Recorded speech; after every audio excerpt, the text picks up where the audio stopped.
Assalamualaikum warahmatullahi wabarakatuh. Selamat datang kembali di channel YouTube Rifma Dewitasari. Di sini saya akan kembali menjelaskan mengenai akuntansi keuangan pada bagian 5. Adapun kompetensi dasar dan juga tujuan pembelajaran pada video pembelajaran kali ini yaitu untuk kompetensi dasarnya yaitu kompetensi dasar 3.12 dan juga 4.12 terkait dengan pengelolaan dana kas perusahaan di bank. Nah, setelah saya menjelaskan, peserta didik ini atau teman-teman itu diharapkan dapat memahami terkait administrasi dana kas bank, kemudian pengendalian internal terhadap kas, kemudian mutasi dana kas di bank, kemudian perbedaan saldo kas dan juga saldo bank, dan yang terakhir terkait dengan rekonsiliasi bank. Nah, kita langsung menuju ke pembahasan yang pertama, yaitu terkait administrasi kas bank. Nah, pada tahapan yang pertama, kita harus menyiapkan pengelolaan administrasi. Nah, kas ini kan merupakan aktiva lancar perusahaan yang terdiri dari uang kertas, uang logam, dan juga kertas berharga yang mempunyai sifat seperti uang, yaitu dapat diterima sebagai alat pembayaran atau alat tukar, serta simpanan di bank yang dapat digunakan sewaktu-waktu. Nah, komposisi kas ini terdiri dari beberapa. Yang pertama ada uang tunai, yang kedua uang simpanan di bank dalam bentuk tabungan atau dalam bentuk giro, yang ketiga adalah cek yang diterima dari pihak lain, yang keempat adalah cek perjalanan, yang merupakan cek yang dikeluarkan oleh suatu bank untuk melayani nasabah yang melakukan perjalanan jauh. Kemudian ada cek kasir, adalah cek yang dibuat dan ditandatangani oleh suatu bank dan dapat ditarik melalui bank itu sendiri. Kemudian terakhir yaitu wesel pos yang sifatnya dapat segera dijadikan uang tunai. Nah, untuk yang selanjutnya yaitu prosedur penerimaan kas bank. Nah, prosedur penerimaan kas bank ini ada dua. Yang pertama, penerimaan kas dari penjualan tunai. Ini kan dilakukan melalui cash register yang ditempatkan pada loket kasir sehingga terbaca oleh pembeli. Nah, prosedur penerimaan kas yang dapat dilakukan adalah yang pertama yaitu setelah menerima uang dari pembeli, kasir mencatat penerimaan ini ke cash register secara periodik, kemudian menyerahkan daftar cash register ke bagian akuntansi. Nah, kemudian bagian akuntansi akan menerima rekapitulasi daftar cash register dari kasir, kemudian akan melakukan rekonsiliasi antara bukti store bank dengan rekapitulasi cash register. Selanjutnya akan melakukan posting ke rekening buku besar yang bersangkutan. Nah, pada bagian yang terakhir, bagian audit akan memeriksa nomor unit dokumen berdasarkan tembusan faktur penjualan tunai setelah seluruh dokumen lengkap. Nah, selanjutnya bagian ini akan membuat rekonsiliasi faktur penjualan tunai, bukti store bank, serta laporan bank tunai. Kemudian membuat laporan rekonsiliasi bank setiap bulan. Nah, untuk yang kedua adalah penerimaan kas dari piutang. Nah, prosedur penerimaan kas dari piutang sebagai berikut. Yang pertama, bagian penagihan menghubungi pelanggan pada saat faktur penjualan jatuh tempo. Setelah menerima pelunasan piutang, bagian ini menyerahkan uang tunai atau cek ke bagian kasir. Selanjutnya memposting buku besar pembantu piutang yang bersangkutan. Nah, kemudian kasir akan mencatat ke daftar penerimaan kas, selanjutnya menyetorkan uang ke bank dengan membuat buku setor bank sebanyak 3 lembar. Kemudian, bagian akuntansi akan mencocokkan bukti setor bank dengan bukti bank yang masuk. Selanjutnya, mencatat ke jurnal penerimaan kas, kemudian memposting rekapitulasi jurnal tersebut ke rekening buku besar yang bersangkutan. Nah, setelah semua dokumen yang berkaitan terkumpul, bagian audit akan mencocokkan daftar penerimaan kas. Nah, bukti setor bank dengan laporan bank, kemudian akan dilakukan dengan membuat laporan rekonsiliasi bank setiap bulan. Selanjutnya yaitu prosedur pengeluaran kas. Nah, prosedur pengeluaran kas bank yang dilakukan setiap bagian adalah yang pertama, bagian yang meminta kas bank itu akan mengisi cash request form atau CRF dan meminta persetujuan dari kepala bagiannya, kemudian menyerahkan CRF ke bagian keuangan. Nah, setelah bagian keuangan finance department menerima cash request form atau CRF, kemudian ia akan memeriksa dana rekening bank dan kemudian akan meminta persetujuan dari kepala bagian keuangan atau head of finance department pada lembar CRF, kemudian menyiapkan bukti penarikan bank. Nah, kemudian setelah menerima bukti penarikan bank, kasir akan menyiapkan bukti bank keluar sebanyak 3 lembar. Kemudian setelah mencocokkan bukti bank keluar dengan bukti penarikan bank, bagian akuntansi akan mencatat pada jurnal bank keluar. Nah, untuk bagian yang selanjutnya terkait dari pengendalian internal terhadap kas. Nah, pengendalian internal terhadap kas ini ada beberapa. Yang pertama yaitu ada penerimaan uang, pengeluaran uang, kemudian pemeriksaan kas, perhitungan kas. Nah, sebelum itu kita harus memahami terlebih dahulu terkait dengan pengendalian internal pada kas. Nah, suatu pengendalian internal yang memadai merupakan syarat mutlak pada perlindungan dan keamanan terhadap kas. Nah, sistem pengendalian internal meliputi semua sarana dan juga prasarana serta peraturan yang ditetapkan oleh perusahaan dengan tujuan untuk mengamankan dan juga mencegah ketidakefisiensian dari sumber ekonomi yang dimiliki oleh perusahaan. Kemudian menjamin ketelitian dan juga dapat dipercayainya keberadaan data operasional dan akuntansi yang dihasilkan serta mendorong tercapainya efisiensi operasi dengan dipatuhinya kebijakan manajemen perusahaan.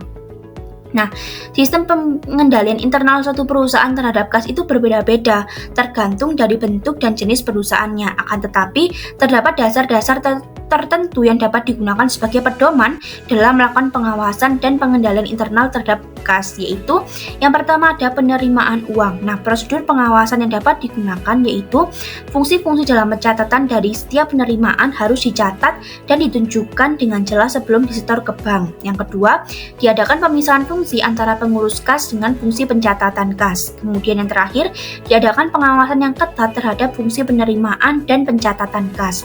Kemudian yang kedua, pengeluaran kas. Nah, prosedur pengawasan yang penting adalah yang pertama, semua pengeluaran kas kecil dibayar dari kas kecil. Pengeluaran yang tidak termasuk ke dalam kategori kas kecil dibayar menggunakan cek. Yang kedua, dibentuk dana kas kecil yang diawasi dengan ketat. Yang ketiga, penulisan cek hanya dilakukan apabila didukung bukti yang lengkap. Kemudian dipisahkan antara orang yang mengumpulkan bukti pengeluaran dengan yang menulis cek, yang menandatangani cek, dan juga yang mencatat pengeluaran cek. Kemudian diadakan pemeriksaan internal dengan jangka waktu tertentu, serta kas harian itu harus selalu dibuat.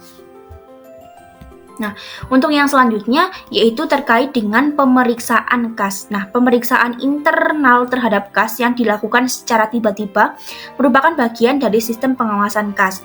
Nah, pemeriksaan kas dilakukan dengan cara yang pertama, mengadakan verifikasi terhadap catatan-catatan dan cek-cek yang terkait dengan pengelolaan ke dalam periode tertentu. Yang kedua, mengadakan pemeriksaan kas secara fisik dengan cara menghitung uang tunai dan juga surat-surat mempunyai sifat seperti kas. Yang ketiga adalah bagi perusahaan yang menyetor semua uang yang diterima ke bank dan semua pengeluaran menggunakan cek, saldo kas menurut catatan perusahaan harus sama dengan saldo kas menurut laporan dari bank. Kemudian yang terakhir terkait dengan perhitungan kas. Nah, pemeriksaan fisik kas dilakukan oleh petugas yang tidak terkait dengan tugas pengelolaan kas. Nah, uang tunai dan benda-benda yang tergolong dalam kas dihitung dan dilaporkan secara rinci mengenai jenis dan juga nilainya. Nah, berikut perhitungan kas di sini memuat saldo kas dapat dihitung sebagai berikut. Yang pertama, saldo kas awal periode, kemudian ditambah dengan penerimaan kas dalam suatu periode. Kemudian hasilnya akan dikurangi dengan pengeluaran kas dalam satu periode sehingga menghasilkan saldo kas akhir periode. Nah, untuk penjelasannya selanjutnya yaitu terkait dari mutasi kas bank atau pembukuan mutasi kas bank. Yang pertama, kita akan menghitung mutasi kas banknya terlebih dahulu. Nah, yang pertama, mutasi kas bank. Nah, bertambah dan berkurangnya kas disebabkan oleh transaksi penerimaan atau pengeluaran kas yang terjadi dalam perusahaan. Nah, transaksi tersebut misalnya penerimaan kas itu kas pertama apabila ada setoran modal, penjualan tunai, penerimaan piutang, pinjaman uang, bunga simpanan, dan juga penerimaan lainnya. Dan ketika pengeluaran kasnya itu berkurang terjadi apabila ada pengambilan pribadi, kemudian pembelian tunai, pembayaran hutang, bunga pinjaman, beban administrasi bank, dan juga pengeluaran lainnya. Nah, untuk dokumen mutasi kas bank, itu setiap transaksi kan terjadi harus dibuat dokumen transaksi sebagai dasar yang digunakan untuk melakukan pencatatan. Nah, dokumen transaksi mutasi kas bank itu meliputi yang pertama, ada dokumen penerimaan kas. Nah, dokumen penerimaan kas ini dokumen sumber pencatatan dan juga dokumen pendukung sahnya suatu transaksi yang berhubungan dengan penerimaan kas itu antara lain ada bukti kas masuk, kemudian faktur penjualan tunai, pita register kas, kemudian daftar surat pemberitahuan, kemudian adanya memo kredit bank, dan yang terakhir terkait dengan bukti setor bank. Nah, kemudian kalau dokumen pengeluaran kas itu dokumen sumber pencatatan dan dokumen pendukung sahnya suatu transaksi yang berhubungan dengan pengeluaran kas. Itu terdiri dari contohnya ada bukti kas keluar, faktur pembelian tunai, faktur pembelian kredit, kemudian bukti penerimaan barang, bukti permintaan cek, penerimaan pengisian kembali kas kecil, kemudian bukti pengeluaran kas kecil serta surat permintaan pengeluaran kas kecil. Nah, untuk pencatatan mutasi kas bank sendiri, itu mutasi kas itu terjadi karena adanya penerimaan dan juga pengeluaran kas. Nah, transaksi penerimaan kas akan dicatat dalam jurnal penerimaan kas dan transaksi pengeluaran kas akan dicatat dalam jurnal pengeluaran kas. Kedua jurnal tersebut secara periodik diposting ke dalam buku besar sehingga akan diketahui saldo kas perusahaannya. Nah, untuk yang selanjutnya yaitu terkait dari perbedaan saldo kas dan juga saldo bank.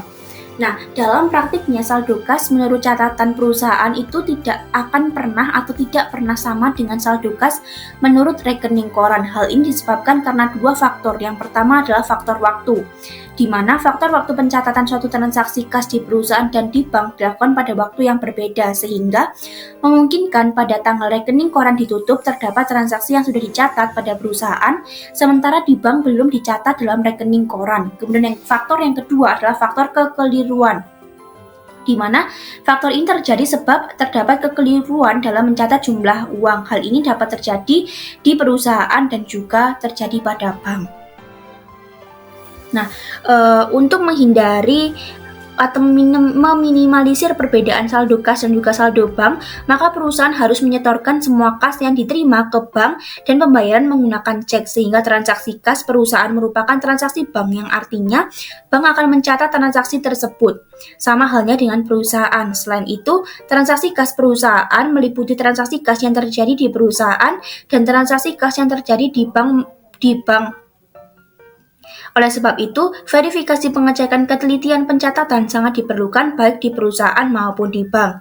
Nah, langkah yang dapat dilakukan setelah diketahui adanya perbedaan saldo adalah melakukan identifikasi penyebab timbulnya perbedaan saldo kas. Nah, secara umum, yang menyebabkan adanya perbedaan saldo kas menurut perusahaan dengan saldo menurut rekening koran serta pengaruhnya terhadap saldo sebelum rekonsiliasi sebagai berikut. Yang pertama, yaitu ketika mempengaruhi saldo perusahaan, itu akan yang menambah saldo perusahaan itu adalah penerimaan yang dicatat oleh bank tetapi belum dicatat oleh perusahaan, kemudian kesalahan perusahaan pencatatan pengeluaran perusahaan terlalu besar, kemudian yang ketiga adalah kesalahan perusahaan mencatat penerimaan perusahaan terlalu kecil. Nah, dapat mengurangi saldo perusahaan apabila pengeluarannya sudah dicatat oleh bank tapi belum dicatat oleh perusahaan. Yang kedua adalah kesalahan perusahaan mencatat pengeluaran terlalu kecil. Yang ketiga, kesalahan perusahaan mencatat penerimaan perusahaan terlalu besar. Dan yang terakhir, hatoran cek tidak cukup dana atau cek kosong. Kemudian penyebab perbedaan saldo kas dan juga saldo bank yang mempengaruhi saldo bank. Yang pertama, itu akan menambah saldo bank apabila setoran atau penerimaan perusahaan yang sudah dicatat oleh perusahaan tetapi belum dicatat oleh bank. Kemudian yang kedua adalah kesalahan bank mencatat pengeluaran perusahaan terlalu besar. Yang ketiga adalah kesalahan bank mencatat penerimaan perusahaan terlalu kecil. Nah, dapat mengurangi saldo bank apabila yang pertama, pengeluaran yang sudah dicatat oleh perusahaan tetapi belum dicatat oleh bank. Yang kedua adalah kesalahan bank mencatat pengeluaran pengeluaran perusahaan terlalu kecil. Yang ketiga adalah kesalahan bank mencatat penerimaan perusahaan terlalu besar. Nah, penyebab perbedaan rekonsiliasi bank sekaligus jawaban atas pertanyaan mengapa perusahaan perlu melakukan rekonsiliasi bank adalah yang pertama, yaitu kredit bank penagihan atau deposito oleh bank untuk kepentingan nasabah yang tidak terlalu diketahui oleh nasabah sampai penerimaan rekening koran. Contohnya adalah penagihan wesel untuk nasabah dan bunga yang dihasilkan pada rekening giro yang berbunga. Yang kedua adalah setoran dalam perjalanan, merupakan setoran kas akhir bulan yang dicatat pada buku penyetor dalam 1 bulan, diterima dan dicatat oleh bank dalam bulan berikutnya. Yang ketiga adalah beban bank. Nah, beban ini dicatat oleh bank terhadap saldo nasabah untuk pos-pos seperti pelayanan bank, penulisan cek, cek kosong, dan juga sewa kotak penyimpanan setoran. Nah, nasabah mungkin tidak menyadari adanya beban ini sampai ada penerimaan laporan rekening koran. Yang keempat adalah kesalahan bank atau nasabah. Nah, kesalahan ini baik di pihak bank ataupun di pihak nasabah mengakibatkan saldo bank tidak sama dengan saldo buku nasabah.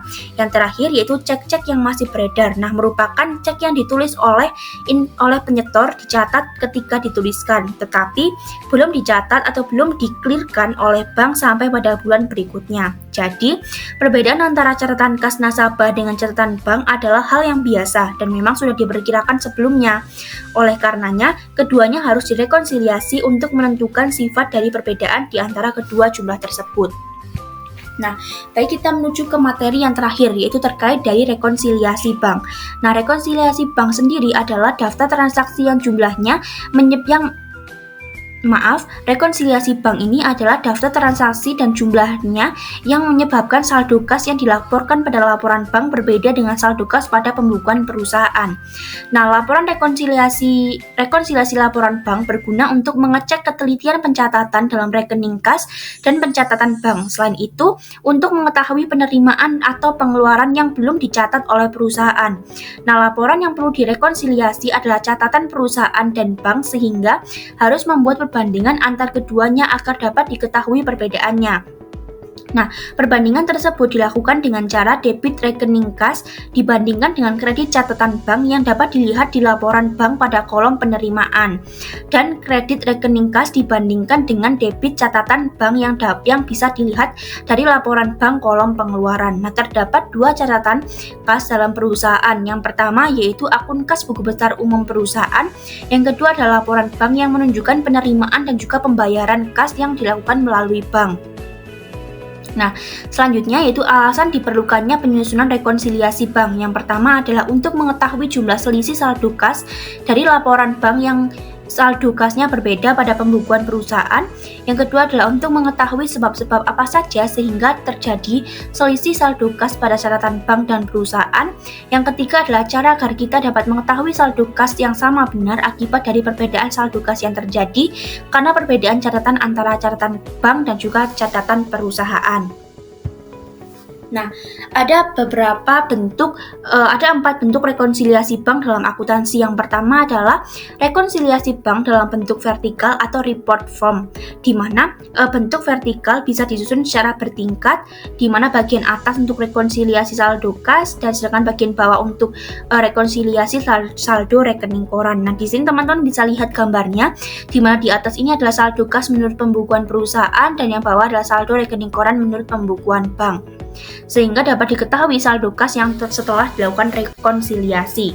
Nah, untuk bentuk yang selanjutnya adalah rekonsiliasi bank dalam bentuk skontru atau account form, di mana bentuk skontru ini disusun secara sebelah menyebelah, di mana sebelah kiri untuk rekonsiliasi saldo kas, sedangkan sebelah kanan untuk rekonsiliasi saldo rekening koran. Nah, teman-teman bisa lihat gambarnya di sebelah ini, di mana di sebelah kiri itu adalah saldo yang sesuai dengan pembukuan perusahaan, di kanan merupakan saldo yang menurut pembukuan dari bank, sehingga dapat diketahui saldo setelah rekonsiliasinya itu berapa. Nah, untuk bentuk yang ketiga adalah rekonsiliasi bank 4 kolom. Nah, rekonsiliasi bank 4 kolom ini merupakan suatu bentuk penyajian rekonsiliasi bank dengan tabel yang sebenarnya terdiri dari 5 kolom, namun hanya 4 kolom nominal mutasi. Nah, teman-teman bisa lihat di sebelah sini terkait dari contoh rekonsiliasi bank 4 kolom. Nah, untuk yang terakhir yaitu rekonsiliasi bank 8 kolom, merupakan suatu bentuk penyajian rekonsiliasi bank yang tabelnya sebenarnya terdiri dari 9 kolom namun hanya 8 kolom yang isinya nominal mutasi. Nah, untuk yang selanjutnya yaitu terkait dari prosedur rekonsiliasi bank. Nah, dalam membuat rekonsiliasi bank terdapat tahap-tahap yang harus dilakukan di bawah. Nah, di bawah ini atau yang akan saya jelaskan ini merupakan tahapan dalam rekonsiliasi bank. Nah, tahapan tersebut menyebabkan adanya perbedaan antara saldo bank dan juga saldo pembukuan. Nah, tahap-tahap penyusunan rekonsiliasi bank ini yang pertama yaitu mulailah dengan saldo yang tercantum dalam laporan bank dan dalam rekening kas perusahaan. Yang kedua, tambahkan atau kurangkan pada saldo per bank hal-hal yang tercantum pada pembukuan perusahaan tetapi tidak tercantum dalam laporan bank. Yang ketiga, tambahkan setoran dalam perjalanan pada saldo per bank. Yang keempat, kurangkan cek dalam perjalanan dari saldo per bank. Yang kelima, tambahkan atau kurangkan pada saldo per buku hal-hal yang tercantum dalam laporan bank tetapi tidak tercantum dalam pembukuan perusahaan. Yang keenam, tambahkan pada saldo per buku berupa penerimaan kas langsung melalui bank, pendapatan bunga dan juga saldo giro bank. Yang ketujuh, kurangkan pada saldo per buku berupa biaya administrasi bank, biaya pencetakan cek, kemudian biaya pengurangan yang telah dilakukan oleh bank lainnya. Nah, misal pengurangan karena adanya pengambilan cek kosong atau cek yang telah telat waktu. Yang kedelapan, hitunglah saldo per bank dan juga saldo per buku yang telah disesuaikan. Saldo keduanya harus sama. Yang kesembilan, buatlah jurnal untuk setiap hal yang tercantum pada sisi per buku dan dalam rekonsiliasi. Yang terakhir yaitu perbaiki semua kesalahan pembukuan perusahaan dan sampaikan pemberitahuan kepada bank jika bank melakukan kesalahan. Nah, berikut terkait dari contoh rekonsiliasi bank, di mana pos yang direkonsiliasi pada sisi bank yaitu setoran perjalanan sebesar 1.600, kemudian kesalahan bank tersebut mengurangi 100 atas cek yang ditulis oleh perusahaan lain, kemudian tambahkan 100 ke saldo bank. Nah, cek yang beredar itu totalnya 1.340. Dimana teman-teman bisa lihat di sini ada nomor cek dan juga jumlahnya. Nah, namun dalam sisi pembukuan, penerimaan melalui EFT atas pendapatan sewa perusahaan sebesar 900, kemudian penagihan melalui bank atas wesel tagih perusahaan sebesar 2.100, kemudian pendapatan bunga yang diperoleh atas saldo bank perusahaan sebesar 30, kemudian kesalahan pembukuan, perusahaan mencatat cek nomor 333 sebesar 510, sedangkan jumlah sebenarnya yang perusahaan bayarkan kepada bond company atas kreditnya itu 150, sehingga tambahkan 360 ke saldo pembukuan perusahaan. Nah, yang kelima, beban jasa bank itu 20, kemudian cek kosong dari LROS itu 50, kurangi 50 dari saldo pembukuan perusahaan. Yang ketujuh adalah pembayaran melalui EFT untuk beban asuransi sebesar 400. Nah, untuk hasil rekonsiliasinya teman-teman bisa lihat di sini, di mana di sini diketahui in motion weight atau namanya rekonsiliasi bank 31 Januari 2021, di mana di sini diketahui saldo bank yang disesuaikan sebesar 6.260 dan saldo bank yang disesuaikan sebesar 6.260. Jadi sama pada sisi bank dan juga sisi pembukuannya ini diketahui saldo bank yang disesuaikannya itu sama, itu sebesar 6.260.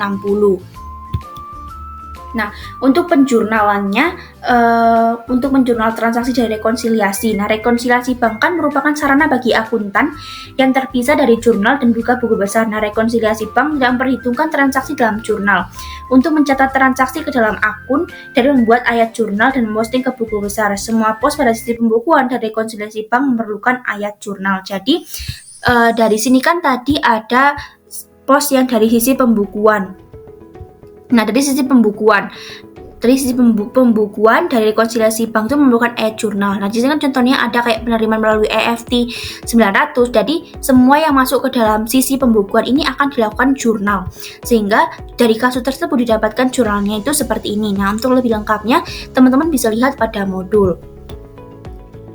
Nah, baik, cukup sekian penjelasan dari saya terkait dari akuntansi keuangan pada bagian 5. Untuk bagian yang selanjutnya, teman-teman bisa klik tombol subscribe agar tidak ketinggalan untuk video yang selanjutnya.